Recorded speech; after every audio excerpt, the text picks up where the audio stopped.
Subscribe to my channel by pressing red button and click on the bell icon for notification of latest updates.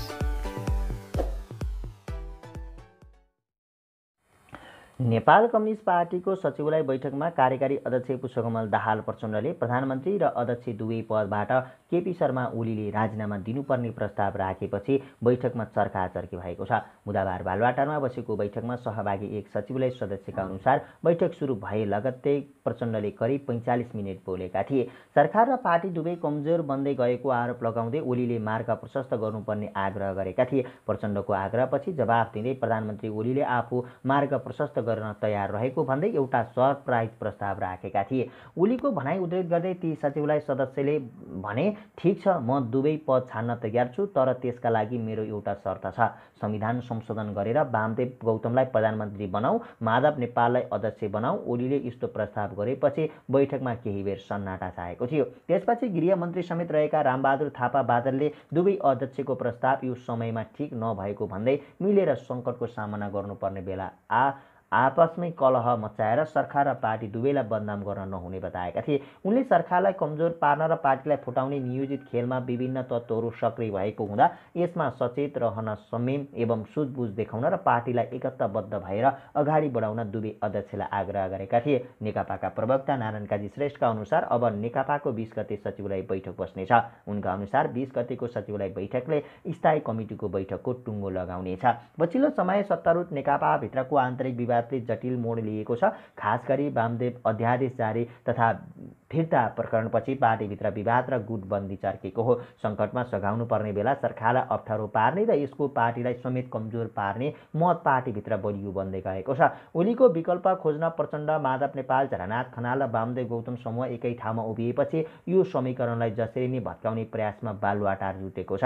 Prachanda र नेपाल समूहका 20 सदस्यले यही वैशाख 10 मा दुवै अध्यक्षलाई पत्र लेखेर स्थायी कमिटी बैठक बोलाउन माग गरेका थिए। सिङ्गो मुलुकले सङ्कट सामना गरिरहेका बेला पार्टीभित्रैबाट आफूमाथि प्रहार हुन थालेपछि प्रधानमन्त्री ओलीले संसद र पार्टी दुवैतिर आफ्नो बहुमत जुटाउने प्रयास गरेका छन्। यही क्रममा ओलीले तत्कालीन एमाले र माओवादी दुवै पक्षका सांसदहरूसँगको भेट तथा छलफललाई तीव्रता दिएका हुन्। पूर्व माओवादीका केही नेताहरू पछिल्लो समय ओलीसँग नजिकिएका छन्। आवश्यक परे बहुमतको दस्तावेज देखाउने गरी बहुमत सांसदको हस्तक्षेप समेत गराएको छ।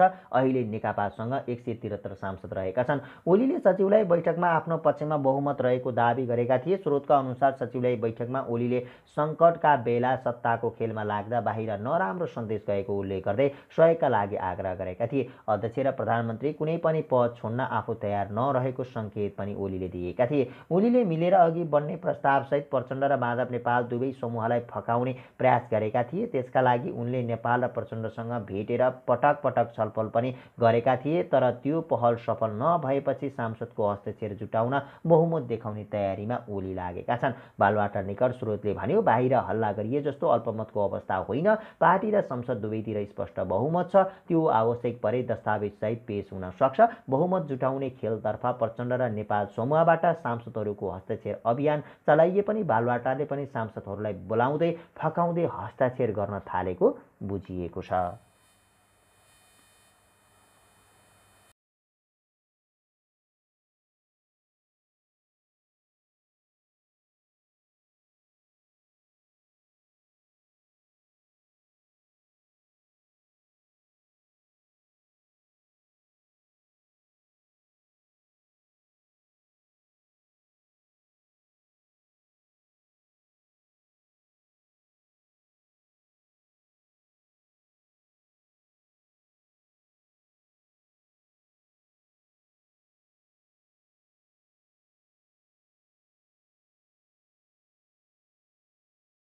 Subscribe to my channel by pressing red button and click on the bell icon for notification of latest updates.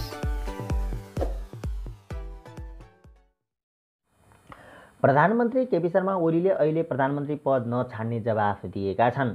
बुधबार साँझ 3 घण्टा चलेको सचिवालय बैठकमा नेताहरूबीचको गर्मागर्मी बहस हुँदा अध्यक्ष पुष्पकमल दाहाल प्रचण्डले राजीनामा मागेपछि ओलीले नयाँ अस्त्र फ्याँकेका हुन्। ओलीले स्पष्ट रूपमा आफूले अहिले राजीनामा नदिने बताएको स्रोतले जानकारी दियो। उनको भनाइ उद्धृत गर्दै स्रोतले भन्यो, म अहिले राजीनामा दिनै परे नयाँ व्यक्तिलाई प्रधानमन्त्री बनाउन पक्षमा छु। उनले वामदेव गौतमलाई प्रधानमन्त्री बनाउने विकल्पबारे प्रस्ताव समेत राखेका थिए। वामदेवलाई राष्ट्रिय सभा सदस्य लाने र संविधान संशोधन गरी प्रधानमन्त्री बन्न सक्ने ढोका खोलिदिने ओलीको प्रस्ताव थियो। उनले 3 अध्यक्ष बनाउन पार्टीको विधान संशोधनको प्रस्ताव समेत गरे। माधव कुमार नेपाललाई तेस्रो अध्यक्ष बनाउने ओलीको प्रस्ताव थियो। बैठकमा अन्य नेताहरू आक्रामक र ओली रक्षात्मक बन्ने आशा विपरीत उनी उल्टै आक्रामक रूपमा प्रस्तुत भएका थिए। ओलीले राजीनामा मागेपछि उल्टै नयाँ प्रस्ताव ल्याएर आश्चर्यमा पारिदिएका थिए। ओलीको प्रस्तावपछि वामदेव गौतम भने मौन बसेको विश्वस्त स्रोतले जानकारी दिएको छ। माधव नेपाललाई तेस्रो अध्यक्ष र गौतमलाई प्रधानमन्त्री बनाउने प्रस्तावप्रति सचिवालय सदस्य रामबहादुर थापा बादलले भने आपत्ति जनाएका थिए। उनले प्रधानमन्त्रीको राजीनामा र वामदेवलाई प्रधानमन्त्रीका अलावा माधव नेपाललाई तेस्रो अध्यक्ष बनाउने सबै प्रस्ताव मान्ने नहुने खुलेरै बोले। उनले मिलेरै जान आग्रह गरेका थिए। वरिष्ठ नेता झलनाथ खनालले पनि ओलीको आलोचना गर्दै पार्टी हित र निर्णय विपरीत चलेको आरोप लगाएर विकल्प दिन भनेका थिए। अर्का वरिष्ठ नेता माधव कुमार नेपालले पनि पार्टीको साग गिराउने गतिविधि भएको भन्दै कडा आलोचना गरेका थिए। बैठकमा विभिन्न प्रस्ताव आए पनि कुनै निष्कर्ष ननिस्किएकाले 20 वैशाखका लागि अर्को बैठक तय भएको छ। तर यसअघि नै संसदीय दलमा जोड घटाउ सुरु हुन सक्ने देखिएको छ।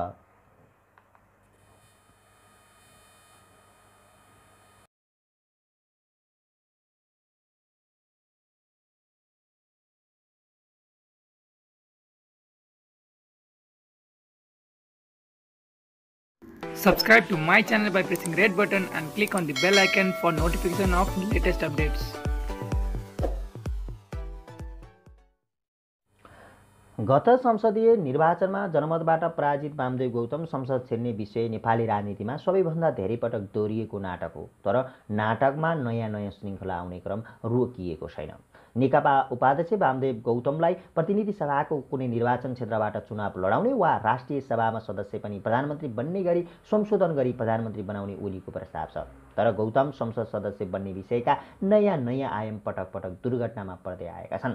संसदीय निर्वाचनमा आफ्नै गृह जिल्ला बर्दियाबाट पराजित गौतमले विपक्षीलाई होइन पार्टी अध्यक्ष ओली र उनको समूहलाई दोष दिएका थिए। बर्दियाका पार्टी नेता श्याम ढकाललाई कारबाही गराउन उनले प्रयास पनि गरेका थिए। तर ढकाललाई कारबाही गर्न ओलीले नमानेपछि गौतम आक्रोशित भएका थिए। त्यसैबीचमा सांसद धनबहादुर बुढालाई राजीनामा दिएन लगाएर डोल्पाबाट चुनाव लड्न गौतमले निकै कोसिस गरेका थिए। गौतमकै पहलमा पर्यटन राज्यमन्त्री भएका बुढाले राजीनामा दिने वचन पनि दिएका थिए। तर जनता सम्झाएर आउँछु भन्दै डोल्पा गएका बुढा जनताले मानेनन् भन्ने सन्देश बोकेर आएपछि गौतम आश्चर्यचकित पारेका थिए। पछि दैलेख बाँके र नवलपरासीका सांसदलाई राजीनामा दिन लगाए। चुनाव लड्न तयारी गौतमले गरेका थिए। तर उनीहरूले राजीनामा दिएनन्। बरु काठमाडौँ 7 का रामवीर मानन्दरले भने गौतमलाई आफ्नो क्षेत्रमा स्वागत गर्दै सांसद पदबाट राजीनामा दिएका थिए। तर प्रधानमन्त्री ओलीलाई समेत थाहा नदिई राजीनामा आएको भन्दै ओली रिसाए। त्यति मात्र होइन, जननिर्वाचित सांसदलाई राजीनामा दिन लगाएर संसद छिर्न खोजेको भन्दै गौतमको सार्वजनिक आलोचना भएको थियो। काठमाडौँ 7 का पार्टी नेताहरूले नै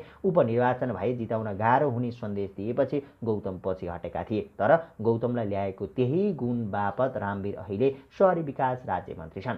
प्रतिनिधि सभाबाट संसद छिर्ने बाटो विकट हुँदै गएपछि गौतमले राष्ट्रिय सभाको बाटो छाम्न थालेका छन्। राष्ट्रिय सभाका 18 सिटका लागि भएको निर्वाचनमा गौतमले उम्मेदवार बन्न स्वयं प्रधानमन्त्री ओलीले पनि आग्रह गरेका थिए। तर उनी उम्मेदवार बनेनन्। सोही निर्वाचनमा नारायण काजी श्रेष्ठ राष्ट्रिय सभामा निर्वाचित भएर गए। तर राष्ट्रिय सभा सदस्य पनि प्रधानमन्त्री हुन पाउने गरी संविधान संशोधन गर्नुपर्ने अडान गौतमले राख्दा ओलीले अस्वीकार गरेका थिए। पछि राष्ट्रपतिबाट निर्वाचित हुने एक सदस्यका लागि रूपमा राष्ट्रिय सभा जान गौतम तयार भए। तर यो एक मात्र सिटका लागि प्रधानमन्त्री ओलीले आफ्ना अर्थमन्त्री युवराज खतिवडाका लागि तयार पारेका थिए। त्यसैले ओलीले गौतमको भन्दा खतिवडाको पक्षमा अडान लिए। ओलीको इच्छा विपरीत फागुन दोस्रो साताको सचिवालय बैठकले उपाध्यक्ष गौतमलाई राष्ट्रिय सभामा राष्ट्रपतिबाट मनोनित हुने कोटामा सिफारिस गर्ने निर्णय गरेको थियो। ओलीले यो निर्णय अलपत्र बनाइदिएका छन्।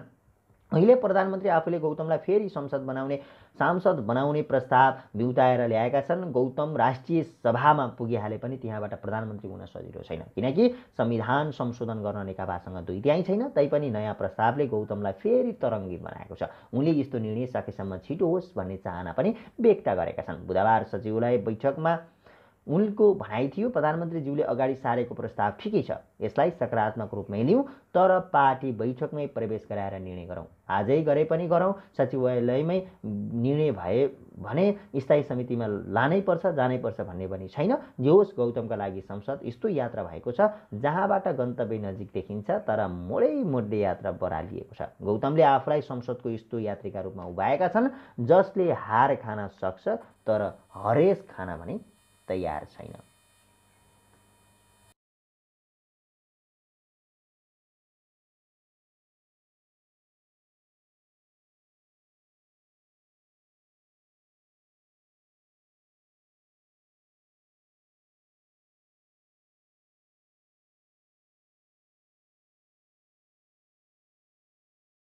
Subscribe to my channel by pressing red button and click on the bell icon for notification of latest updates. प्रधानमन्त्री तथा नेकपा अध्यक्ष केपी शर्मा ओलीले नेकपा विवाद समाधान गर्न नयाँ एङ्गल प्रस्तुत गरेका छन्। कोरोनाको नियन्त्रणपछि आफूले राजीनामा दिने र उपाध्यक्ष वामदेव गौतमलाई प्रधानमन्त्री बनाउने प्रस्ताव उनीले अघि सारेका छन्। त्यस्तै वरिष्ठ नेता माधव नेपाललाई पनि अध्यक्ष बनाएर सामूहिक नेतृत्वमा पार्टी सञ्चालन गर्ने उनको प्रस्ताव छ। प्रधानमन्त्री ओलीले नयाँ प्रस्ताव ल्याएपछि नेकपा विवाद नयाँ मोडमा प्रवेश गरेको छ। नयाँ प्रस्तावबारे 2 दिन छलफल गरेर शनिबार बैठक बस्ने निर्णय भएको छ। जतिसुकै विवाद होस्, घेराबन्दी होस्, म तत्काल त राजीनामा दिन्न। हामी कोरोना विरुद्ध लडिरहेका छौँ। यस्तो बेला सरकार छाडेर हिँड्दा जग हँसाउन कुरा मात्रै हुन्छ। सचिवालयका एक सदस्यका अनुसार बुधबार बसेको बैठकमा प्रधानमन्त्री ओलीले भने, कोरोनापछि मैले पनि छाडौँला, विकल्पमा वामदेव गौतमलाई प्रधानमन्त्री बनाउन मेरो प्रस्ताव छ, उनले भनेका छन्। वामदेवलाई एउटा निर्वाचन क्षेत्रमा प्रत्यक्ष लडाएर वा संविधान संशोधन गरी राष्ट्रिय सभा सदस्यलाई पनि प्रधानमन्त्री बनाउने व्यवस्था गरेर अघि बढ्न सकिने उनको प्रस्ताव थियो। त्यस्तै ओलीले वरिष्ठ नेता नेपालको वरियतालाई पनि अपुग भएको भन्दै 3 जना पार्टी अध्यक्ष बनाएर नेपाललाई अघि अध्यक्ष बनाउन पनि प्रस्ताव अघि सारेका छन्। निर्वाचित जनप्रतिनिधिलाई राजीनामा गराएर उपनिर्वाचनमा वामदेव गौतमको पक्षमा जनमत जुटाउन सहज छैन। राष्ट्रिय सभा सदस्यलाई प्रधानमन्त्री बनाउने गरी संविधान संशोधन गर्न नेकपासँग 2 तिहाई छैन। तर पनि प्रस्तावले वामदेवलाई उत्साही भएका छन्। ओलीको प्रस्तावलाई सकारात्मक भन्दै गौतमले यो विषयमा औपचारिक निर्णय गर्न प्रस्ताव गरेका थिए। उनको भनाइ थियो, प्रधानमन्त्रीज्यूले अगाडि सारेको प्रस्ताव ठिकै छ, यसलाई सकारात्मक रूपमा लिउँ, तर पार्टी बैठकमै प्रवेश गराएर निर्णय गरौँ। आजै गरे पनि गरौँ, सचिवालयमै निर्णय भयो भने स्थायी समितिमा लैजान भन्ने पनि छैन। तर गौतमले फेरि विगतमै जस्तो धोका हुने हो कि भनेर आशंका पनि व्यक्त गरेका थिए। वामदेवलाई राष्ट्रिय सभा सदस्य मात्र बनाउने पार्टी सचिवालयको निर्णय प्रधानमन्त्री ओलीकै कारण अलपत्र परेको छ। राष्ट्रपतिबाट मनोनित हुने एक सिटमा गौतमलाई फागुनमै सचिवालयले गरेको निर्णय ओलीले अस्वीकार गरेका थिए। त्यस्तै पार्टी एकता हुँदा तेस्रो वरियतामा रहेका नेता नेपालका ठाउँमा ओलीले गत साउनमा झलनाथ खनाललाई ल्याएपछि नेपालले पनि अपमानित महसुस गरेका थिए। सो विवादमा विवाद बढेपछि लामो समयसम्म ओली र नेपालबीच संवाद पनि भएको थिएन। महासचिव विष्णु पौडेलले पार्टी विवाद समाधानका लागि प्रधानमन्त्री ओलीले अगाडि सारेका प्रस्ताव सही विकल्प भएको बताएका थिए। नेता ईश्वर पोखरेलले पनि प्रधानमन्त्रीको प्रस्तावमा आफ्नो समर्थन रहेको बताएका थिए। तर यो विषयमा थप छलफल आगामी बैठकमा मात्र गर्ने निर्णय भएको छ। प्रधानमन्त्री ओलीले बैठकको सुरुमै अर्का अध्यक्ष प्रचण्डलाई आफ्ना धारणा राख्न आग्रह गरेका थिए। केन्द्रीय समिति बैठकले ऊर्जा भरेको पार्टीलाई सरकारको कदमले पछाडि धकेलेको र परिस्थितिले जटिल हुँदै गएकाले प्रधानमन्त्रीले राजीनामा दिनु नै उपयुक्त हुने धारणा उनले राखेका थिए। सचिवालयका एक सदस्यका अनुसार प्रचण्डको भनाइ थियो, सरकारको कदम र तपाईँको कार्यशैलीले पार्टी फुटको दिशातिर गएको छ। अध्यादेश ल्याएर बमण्डर गर्नुभयो। पार्टी र देशका लागि पनि तपाईँले प्रधानमन्त्री पदबाट राजीनामा दिनु नै सबैभन्दा उपयुक्त हुन्छ। प्रचण्डपछि बोलेका वरिष्ठ नेता नेपालले पार्टी, सरकार र प्रधानमन्त्री आफैले पनि प्रतिष्ठा धुमिल भएकाले राजीनामा दिएर निकास दिनुपर्ने प्रस्ताव गरे। हेर्नुहोस्, सुन्दा नमिठो लाग्ला, प्रधानमन्त्रीका रूपमा तपाईँको प्रतिष्ठा घटेको छ। तपाईँ त होइन भन्नुहोला, सरकारले पनि प्रतिष्ठा कहाँ पुग्यो कहाँ। अब सरकारको नेतृत्वमा निरन्तरता तपाईँबाट सम्भव नै छैन। तपाईँ सक्नुहुन्न। पार्टी, जनता र सबै परिवेश बुझेर राजीनामा दिँदा नै तपाईँको पार्टीको र देशको पनि हित हुन्छ, नेता नेपालको भनाइ थियो। वरिष्ठ नेता झलनाथ खनालले प्रधानमन्त्रीको राजीनामाको प्रसङ्ग स्थायी समिति बैठक बसेर टुङ्गाउनु पर्ने बताएका थिए। अब राजीनामा दिनु विकल्प छैन, स्थायी समितिबाट निर्णय गरौँ खनालको भनाइ थियो। अर्का नेता रामबहादुर थापा बादलले सरकारका कमी कमजोरी भए सच्याउन सकिने तर प्रधानमन्त्रीले अहिले राजीनामा दिन नहुने अडानमा थिए। बैठकपछि प्रवक्ता श्रेष्ठले विवाद समाधान गर्न तथा स्थायी समिति बैठक बोलाउन सचिवालयको बैठक शनिबार पनि बस्ने जानकारी दिए। उनले पत्रकारहरूसँग भने सचिवालय बैठकमा पार्टीभित्रको आन्तरिक समस्या, पार्टी एकता र सुदृढीकरण को महत्त्व, सरकार र केही कमरेडहरूको माग गर्नुभएको, पार्टीको स्थायी कमिटी बैठक र यससँग जोडिएका विविध पक्षमा गम्भीर विचार विमर्श भयो। बैठक जारी छ। उनले भने पार्टीको नेतृत्व टिमले अनौपचारिक प्रक्रिया अगाडि बढाउँदै यही 20 गते पुनः सचिवालयको बैठक बस्ने निर्णय गरेको छ। पार्टीभित्र दबाव बढ्दै गएपछि संसदीय दलमा बहुमत साबित गर्न प्रधानमन्त्री केपी शर्मा ओलीले सांसदहरूको हस्ताक्षर अभियान चलाएका छन्। उता आफू पक्षका सांसद जोगाउन प्रचण्ड नेपाल पक्षले पनि कसरत गरिरहेका छन्। दुवै पक्षले आफ्नो पक्षमा बहुमत सांसद रहेको दाबी गरेका छन्। केपी शर्मा कमरेडसँग बहुमत सांसद छन्। आवश्यकता पर्दा जुनसुकै बखत संसदीय दल वा कहीँ कतै हस्ताक्षर देखाइनेछ। केन्द्रीय सदस्य तथा सांसदको भेलापछि सांसद महेश बस्नेतले भने तर उहाँ ओली सबै विकल्पका लचकता अपनाएर भए पनि पार्टीलाई एकताबद्ध राख्ने अभियानमा प्रतिबद्ध हुनुहुन्छ।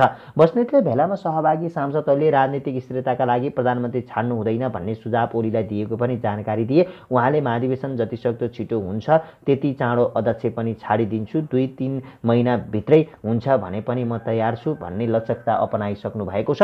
यदि भन्दा पनि उहाँलाई हटाउने प्रयास हुन्छ भने बहुमत सांसदहरूको साथ हुनेछ बस्नेतले भने। नेपाल समूहका सांसद झपट रावलले भने पार्टी र दलबाट विश्वासपात्र प्रधानमन्त्रीले हस्ताक्षर अभियान सञ्चालन गरेको सूचनाले आश्चर्यचकित बनाएको बताए। उहाँले अल्पमतको प्रधानमन्त्री होइन, कानुन र संविधानले बहुमत सांसदको हस्ताक्षर मागेकै छैन, पार्टी र दलमा पनि कुनै छलफल भएकै छैन, न उहाँमाथि दलभित्र अविश्वासको प्रस्ताव दर्ता भएको छ। तैपनि हस्ताक्षर सङ्कलन हुनेले उहाँ आफूले आफूलाई कमजोर महसुस गर्नुभएको पुष्टि भएको छ।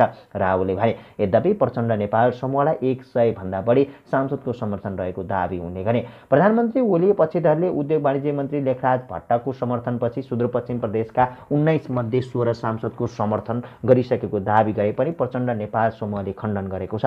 19 मध्ये 9 जनाको समर्थन प्रचण्ड नेपाल समूहलाई रहेको भन्दै कैलालीमा रहेका गौरी शङ्कर चौधरी, लक्ष्मी चौधरी र बिना बुढाथोकी तथा काठमाडौँमा रहेका दीपक भट्टले समेत नाम जोडेर गलत प्रचार गरिएको सांसद झपट रावले बताएका छन्। नेकपामा 174 सांसद छन्। तीमध्ये पूर्व एमालेको 121 र पूर्व माओवादी समूहका 53 जना छन्। बहुमत प्राप्त संसदीय दलको नेता नै प्रधानमन्त्री हुने प्रावधान रहेकाले ओलीको विकल्प खोज्ने तयारी अघि बढे लगत्तै दुवै समूहले सांसदहरूलाई प्रभावमा राख्ने कोसिस अघि बढाएका छन्। नेकपा संसदीय दलको नेताका लागि कम्तीमा 88 सांसद आवश्यक पर्छ। ओली समूहले मन्त्रीहरू र पूर्व माओवादी समूहको बाहेक 64 सांसदले हस्ताक्षर गरिसकेको र बाँकीलाई हस्ताक्षर गराउने तयारी भएको जनाउँदै सुविधाजनक बहुमत पुग्ने दाबी गरिएको छ। 78 सांसद आफ्नो पक्षमा खुलिसकेकाले बाँकी 10 जनासम्म सांसदलाई सहजै आकर्षित गर्न सकिने विश्वासमा यो समूह रहेको छ। उता प्रचण्ड नेपाल समूहका पूर्व माओवादीका 53 र नेपाल पक्षधर 43 196 सांसद छन्। ओलीले बहुमत देखाउन खोजे 100 भन्दा बढी सांसद जुटाएर ओलीलाई दलको नेताबाटै हटाउने यो समूहको तयारी छ। प्रचण्ड नेपाल समूहले बुधबार केन्द्रीय सदस्यहरूसँग बेग्ला 3 राउन्डसम्म छलफल समेत गरेका थिए। ओली समूहले पूर्व सभामुख कृष्णबहादुर महराले पनि सहमति, सहकार्य र एकताका पक्षमा वक्तव्य जारी गरेर ओलीलाई समर्थन गरेको बालुवाटार स्रोतको विश्लेषण छ। त्यस्तै गृहमन्त्री रामबहादुर थापा बादललाई भने दुई पक्षले आफ्नो समूहमा रहेको दाबी गरेका छन्। तर उनी निकट नेताहरू देव गुरुङ, पम्फा भूषाल लगायतका नेताहरू भने प्रचण्ड नेपाल समूहमै खुलिसकेका छन्। वरिष्ठ नेता माधव कुमार नेपालले यसैबीच चिनिया कम्युनिस्ट पार्टीका नेताहरूसँग भिडियो अन्तर्वार्ता गरेका छन्। नेता नेपालले चिनिया कम्युनिस्ट पार्टीका अन्तर्राष्ट्रिय विभाग प्रमुख सङ ताओ सहितका नेताहरूसँग संवाद गरेका छन्। संवाद चिनिया कम्युनिस्ट पार्टीकै पहलमा भएको स्रोतले बताएको छ। नेता नेपालका स्वकीय सचिव मोहन गौतमका अनुसार कोभिड-19 को सामना र सहकार्यबारे वरिष्ठ नेता नेपाल सहित उप प्रधानमन्त्री तथा रक्षा मन्त्री ईश्वर पोखरेल, पार्टीका 6 प्रदेशका इन्चार्ज र चिकित्सकहरूले चिनिया कम्युनिस्ट पार्टीका अन्तर्राष्ट्रिय विभाग प्रमुख सङ ताओ, प्रोफेसर झोङ नानसान, मेडिकल डाक्टरहरू तथा वैज्ञानिकहरू सहितसँग 2 घण्टा लामो भिडियो कन्फरेन्स गरेको बताएका छन्। गत संसदीय निर्वाचनमा जनमतबाट पराजित वामदेव गौतम संसद छिर्ने विषय नेपाली राजनीतिमा सबैभन्दा धेरै पटक दोहोरिएको नाटक हो। तर नाटकमा नयाँ श्रृङ्खला आउने क्रम रोकिएका छैन। नेकपा उपाध्यक्ष गौतमलाई प्रतिनिधि सभाको ठूलो निर्वाचन क्षेत्रमा चुनाव लडाउने वा राष्ट्रिय सभामा सदस्य पनि प्रधानमन्त्री बन्ने गरी संशोधन गरेर प्रधानमन्त्री बनाउने ओलीको प्रस्ताव छ। तर गौतम संसद सदस्य बन्ने विषयका नयाँ आयाम पटक पटक दुर्घटनामा पर्दै आएका छन्। संसदीय निर्वाचनमा आफ्नो गृह जिल्ला बर्दियाबाट पराजित गौतमले विपक्षीलाई मात्र होइन पार्टी अध्यक्ष ओली र उनको समूहलाई दोष दिएका थिए। बर्दियाका पार्टी नेता श्याम ढकाललाई कारबाही गराउन उनले प्रयास पनि गरेका थिए, तर ढकाललाई कारबाही गर्न ओलीले नमानेपछि गौतम आक्रोशित भएका थिए। त्यही बीचमा सांसद धनबहादुर बुढालाई राजीनामा दिन लगाएर डोल्पाबाट चुनाव लड्न गौतमले निकै कोसिस गरेका थिए। गौतमकै पहलमा पर्यटन राज्यमन्त्री भएका बुढाले राजीनामा दिने वचन पनि दिएका थिए, तर जनता सम्झाएर आउँछु भन्दै डोल्पा गएका बुढा जनताले मान्दैनन् भन्ने सन्देश बोकेर आएपछि गौतम आश्चर्यचकित भएका थिए। पछि दैलेख भाकेर नवलपरासीका सांसदलाई राजीनामा गर्न लगाई चुनाव लड्ने तयारी गौतमले गरेका थिए, तर उनीहरूले राजीनामा दिएनन्। बरु काठमाडौँ 7 का रामवीर मानन्दरले भने गौतमलाई आफ्नो क्षेत्रमा स्वागत गर्दै सांसद पक्षबाट राजीनामा दिएका थिए। तर प्रधानमन्त्री ओलीलाई समेत थाहा नदिई राजीनामा आएको भन्दै ओलीले रिसाए। त्यति मात्र होइन, जननिर्वाचित सांसदलाई राजीनामा दिन लगाएर संसद छिर्न खोजेको भन्दै गौतमको सार्वजनिक आलोचना भएको थियो। काठमाडौँ 7 का पार्टी नेताहरूले नै उपनिर्वाचन भए जिताउन गाह्रो हुने सन्देश दिएपछि गौतम पछि हटेका थिए। तर गौतमलाई लगाएको त्यही गुण बापत रामवीर अहिले शहरी विकास राज्यमन्त्री छन्। प्रतिनिधि सभाबाट संसद छिर्न बाटो विकट हुँदै गएपछि गौतमले राष्ट्रिय सभाको बाटो थाम्न थालेका थिए। राष्ट्रिय सभाका 18 सिटका लागि भएको निर्वाचनमा गौतमलाई उम्मेदवार बन्न स्वयं प्रधानमन्त्री ओलीले पनि आग्रह गरेका थिए, तर उनी उम्मेदवार बनेनन्। सोही निर्वाचनमा नारायण काजी श्रेष्ठ राष्ट्रिय सभामा निर्वाचित पनि भए, तर राष्ट्रिय सभा सदस्य पनि प्रधानमन्त्री हुन पाउने गरी संविधान संशोधन गर्नुपर्ने अडान गौतमले राख्दा ओलीले अस्वीकार गरेका थिए। पछि राष्ट्रपतिबाट निर्वाचित हुने एक सदस्यका रूपमा राष्ट्रिय सभा जान गौतम तयार भए, तर यो एक मात्र सिटका लागि प्रधानमन्त्री ओलीले आफ्ना अर्थमन्त्री युवराज खतिवडाका लागि तयार पारेका थिए। त्यसैले ओलीले गौतमको भन्दा खतिवडाको पक्षमा अडान लिए। ओलीको इच्छा विपरीत फागुन दोस्रो साताको सचिवालय बैठकले उपाध्यक्ष गौतमलाई राष्ट्रिय सभामा राष्ट्रपतिबाट मनोनित हुने कोटामा सिफारिस गर्ने निर्णय गरेको थियो। ओलीले यो निर्णय अलपत्र बनाइदिएका छन्। अहिले प्रधानमन्त्री आफैले गौतमलाई फेरि संसद बनाउने प्रस्ताव भिउताएर ल्याएका छन्। गौतम राष्ट्रिय सभामा पुगिहाले पनि त्यहाँबाट प्रधानमन्त्री हुन सजिलो छैन, किनकि संविधान संशोधन गर्न नेकपासँग 2/3 छैन। तैपनि नयाँ प्रस्तावले गौतमलाई फेरि तरङ्गित बनाएको छ। उनले यस्तो निर्णय सकेसम्म छिटो होस् भन्ने चाहेका पनि व्यक्त गरिसकेका छन्। बुधबार सचिवालयको बैठकमा उनको भनाइ थियो, प्रधानमन्त्रीज्यूले अगाडि सारेको प्रस्ताव ठिकै छ, यसलाई सकारात्मक रूपले लिउँ, तर पार्टी बैठकमै प्रवेश गराएर निर्णय गरौँ। आजै गरे पनि गरौँ। सचिवालयमा निर्णय भयो भने स्थायी समितिमा जानै पर्छ भन्ने पनि छैन। जे होस्, गौतमका लागि संसद जस्तो यात्रा रहेको छ, जहाँबाट गन्तव्य नजिकै देखिन्छ, तर मोडले यात्रा बरालिएको छ। गौतमले आफूलाई संसदको यस्तो यात्रीका रूपमा उभ्याएका छन् जसले हार खान सक्छ तर हरेस खान सक्दैन। अध्यादेश प्रकरणले पार्टी विवाद उत्कर्षमा पुर्याएपछि नेकपाका स्थायी कमिटी सदस्य घनश्याम भुषालले सबै नेताहरूलाई संयमित हुन आग्रह गरेका छन्। आज नेकपा असाधारण शक्ति र प्रभावका साथ उपस्थित छ र यसमा समस्या थपिँदै गएका छन्। समस्याले उपयुक्त समाधान खोज्छ, अनुपयुक्त र गलत प्रयासले समस्यालाई झनै बल्झाउँछ। सामाजिक सञ्जाल फेसबुकमा बुधबार भुषालले लेखेका छन्, पार्टीको एकता बचाउन, लोकतन्त्र र समाजवादका मूल्यहरूको जगेर्ना गर्न पहिलो नहडबडाऊ, दोस्रो संवाद गराऊ र तेस्रो संस्थागत प्रणालीभित्रै समाधान खोजौँ। मुलुकले सबै कमरेडहरूबाट जिम्मेवारी बोधको ऐतिहासिक गम्भीरता माग गरेको छ। कनकमणि दीक्षित लगायतको एक समूहले बदर भइसकेको अध्यादेश विवादको विषय बनाएर प्रधानमन्त्रीको राजीनामा माग्नु अप्रशंसिक हुने बताएको छ। बजेट मार्फत नागरिक र मुलुकको हितमा कार्यक्रम ल्याउनेतर्फ सबैको ध्यान जानुपर्ने बेला सरकार बदल्न लाग्दा गलत सन्देश जाने भन्दै 10 जनाले संयुक्त अपिल पनि जारी गरेका छन्। दीक्षितसँगै डाक्टर अर्जुन कार्की, विपिन अधिकारी, टीका ढकाल, जयप्रकाश प्रसाद गुप्ता, रामेश्वर खनाल, डाक्टर रेणु अधिकारी, रेमा विश्वकर्मा, सूर्यदास आचार्य र सुशील प्याकुरेलले अपिल जारी गरेका हुन्। यस्तै राजनीतिक स्थिरता मात्रै बिथेलेको होइन, संसदमा उपस्थित दलहरूको प्राथमिकता केवल सत्ताको जोडघटाउ मात्रै रहेको गलत सन्देश प्रभाव है हामीले अवलम्बन गरेको राजनीतिक प्रणालीप्रति नै वितृष्णा बढाउँछ, उनीहरूले भनेका छन्।